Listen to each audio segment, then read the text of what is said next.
Hello, everyone. We are the early birds for FSE 100, Intro to Engineering. I'm Megan Friedlander. I'm Kennedy Stein. I'm Hayden Clark. And I'm Tom Woodruff, and this is our project, the Follow Me Robot. Follow Up Me was created after me and my fellow associates were brainstorming problems that we and other people our age have. One of the main problems that we realized were that people feel overwhelmed with the amount of items needed to bring to enjoy an outing or a sport event. We realized that they were carrying too many things, going back and forth, and causing stress on themselves. That is when Follow Me, an autonomous platform, was created. We did this by interviewing families with small children, outdoor enthusiasts, and participants of sporting events, as these were the main people that we realized carried the most stuff to and from their car. We simply asked them how much do they carry, how many trips does it take, and how often they would use this product. We also asked how much weight they would carry so that we were better able to fit their needs as we went through and built our project. Based on our customer interviews, our final design holds items, moves with the user, has a long battery life, and detects objects to avoid collision. We initially planned to include Bluetooth or remote control. Due to our interviews revealing that cost was an important factor, we decided against including these features. With our hands-free motion, it is less exertion on a user in comparison to a wagon. Here's our final design.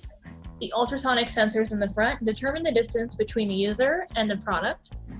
Its code then reads the distance from the user and either follows, stops, or reverses depending on the distance from the target. If it is too close to an object, it will reverse, whereas the device being too far from the user will cause it to move towards them. This product avoids obstacles so that it does not damage itself or the item that it is holding. The particular wheels of our design allow the device to navigate terrain. The Arduino end motors are powered by separate batteries to ensure longevity and efficiency. Our design is unique in that it follows the user without any manual intervention required. The device lights up so that a user can see it in the dark. Its obstacle avoidance is also a unique feature that is not found in similar products. So for our Arduino code, we used a lot of if, then, and nested statements to help the code for a automatic light and autonomous movement and being able to recognize whether the distance of an object was too close or too far. So a lot of the code, as you can see, was used for if-then statements. The right distance sensor and the left distance sensor are both coded so that if an object is within 6 inches, it will reverse. If an object is between 6 inches and 12 inches, it will stop. And an object sensing further than 12 inches, the whole thing will move forward. And each one independently controls the left and right side. So the right ultrasonic sensor will control the right wheels. And the if-then statements also allow it to either recognize whether it's too far right or too far left, which will allow the vehicle to position itself accordingly to keep track of that target. We also have a light that will come on based off of the amount of light present outside or in a room. So materials used for this project vary quite a bit here.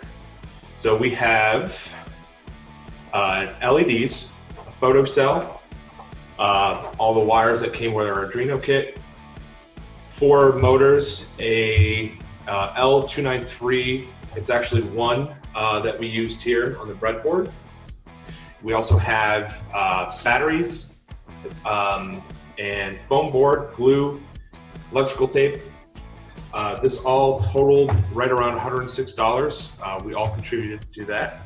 And most of the sensors which came with the kit, we mostly just used the 2 ultrasonic distance sensors and a 9-volt battery, of course.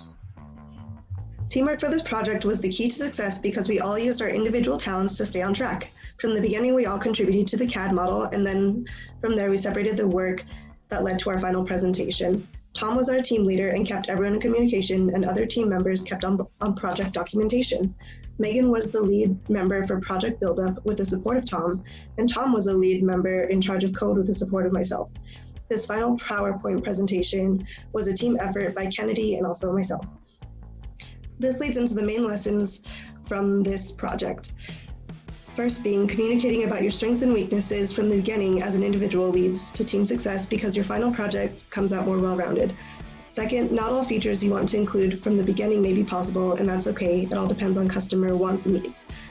Third, open communication between members working in different time zones and on different schedules is a must to meet deadlines. And finally, if we were to do anything different about this project, we would test all electrical components sooner. We discovered a dead breadboard relatively later than expected. For this project, we used Autodesk 360 for the digital model, Tinkercad for the electrical model and code, and sites such as YouTube and the Arduino website for guidance, and all components were purchased on Amazon.com. Basically how this works again is the two distance sensors are going to detect this target, and it's going to tell the wheels either to move forward, stop, or reverse. Forward. We're going to back up. Now we're going to turn.